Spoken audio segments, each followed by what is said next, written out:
எங்களுக்கு இது ஃபுல்லாக இருந்துச்சுன்னா நல்லம் தொடர்ந்து நாங்கள் கூட வெள்ள வத்த தெய்வல அங்காளி சைட் தான் இருக்கிறது. நிறைய படிக்கிற முடியல அவங்களும் கல்கி பக்கம் மட்டும் ஓடுமா இருந்தால் இது எங்களுக்கு நல்ல போக்குவரத்து நல்ல ஈஸியாக இருக்கும்.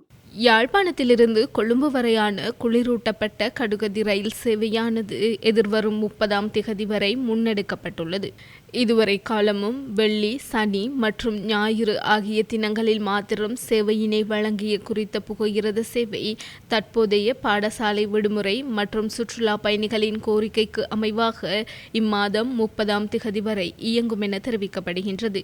இதன்படி ஒவ்வொரு நாளும் காலை 5:30 மணிக்கு கொழும்பு புறக்கோட்டை புகையிரத நிலையத்திலிருந்து பயணத்தை ஆரம்பித்து 11:15 மணிக்கு யாழ்ப்பாண புகையிரத நிலையத்தை வந்தடையும். பின்னர் காங்கேசன் துறையில் இருந்து பகல் 12:30க்கு ஆரம்பிக்கும் புகையிரத பயணம் இரவு 7:20 மணிக்கு மீண்டும் கொழும்பு புறக்கோட்டை புகையிரத நிலையத்தை சென்றடைகிறது. இதன்படி யாழ்ப்பாணத்திலிருந்து பயணிக்கும் புகையிரதம் கொழும்பு புறக்கோட்டை புகையிரத நிலையத்தில் தமது பயணத்தை நிறைவு செய்கின்றன. எனவே கொழும்பின் புறநகர் பகுதிகளான வெள்ளவத்தை, பம்பலப்பிட்டிய, கல்கிச வரை பயணம் செய்யும் பயணிகள் புறக்கோட்டை புகையிரத நிலையத்திலிருந்து மற்றொரு வாகனத்தினூடாக பயணத்தினை மேற்கொள்ள வேண்டிய சூழல் இருப்பதாக பயணிகள் தெரிவிக்கின்றனர். குறித்த புகையிரத சேவையை கல்கிசை வரை வழங்குவதனூடாக இலகுவாக பயணம் செய்ய முடியும் எனவும் அதனை நிவர்த்தி செய்வதற்கு புகையிரத திணைக்களம் நடவடிக்கை எடுக்க வேண்டும் எனவும் பயணிகள் கோரிக்கை விடுத்துள்ளனர்.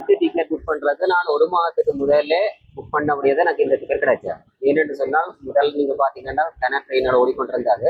இப்ப அந்த ஆண்டாபுரம் ரோடு கிட்ட வழிகிட்ட அப்புறம் ட்ரெயின் ஒரு ட்ரெயின் தானே ஓடுது. இப்ப 4 நாளைக்கு இந்த ட்ரெயின் ஓடுது. அந்த 4 நாளும் வந்து வார இந்த மாதத்தோட சனி ஞாயிறு மட்டும் மட்டுப்படுத்துறதான் கேள்விப்படுறது. யாழ்ப்பாணத்துக்கு குழம்புக்கும் வந்து ஆகத்துவமான மாற்றமா இருக்கிறது வந்து இந்த ரயில்வே மாற்றம் மட்டும்தான். அதே நேரம் பார்த்தீங்கன்னு சொன்னால் எங்களுடைய ஆக்கள் வந்து வெள்ளம் வந்து தெய்வ வேலை, மவுண்ட்ல வெளியெல்லாம் கூட ஆக்கள் வைக்கலாம். அதே இரவு 8 மணிக்கு பிறகு கோட்டையில இருந்து இன்னொரு ட்ரெயினை பிடிச்சோ பஸ்ஸை பிடிச்சோ அங்கே போகிறதுக்கு பெரிய சிரமப்படி. ட்ரெயின் வந்து எங்களுக்கு இப்படி வந்ததே நல்லது. ஆனால் இனி நாங்கள் இது வந்து 30ஆம் தேதி மட்டும்தான் எங்களோட பயணம் இருக்குது. நாங்கள் இதை எங்களுக்கு அதுக்கு பிறகு சனி ஞாயிறு தான் இந்த ட்ரெயின் எங்களுக்கு இருக்குது. எங்களுக்கு இது ஃபுல்லாக இருந்துச்சுன்னா நல்லம் தொடர்ந்து நாங்கள் கூட வெள்ள வத்த தெய்வல அங்காளி சைட் தான் இருக்கிறது. நிறைய படிக்கிற முடியல அவங்களும் கல்கி பக்கம் மட்டும் ஓடுமா இருந்தால் இது எங்களுக்கு நல்ல போக்குவரத்து நல்ல ஈஸியாக இருக்கும்.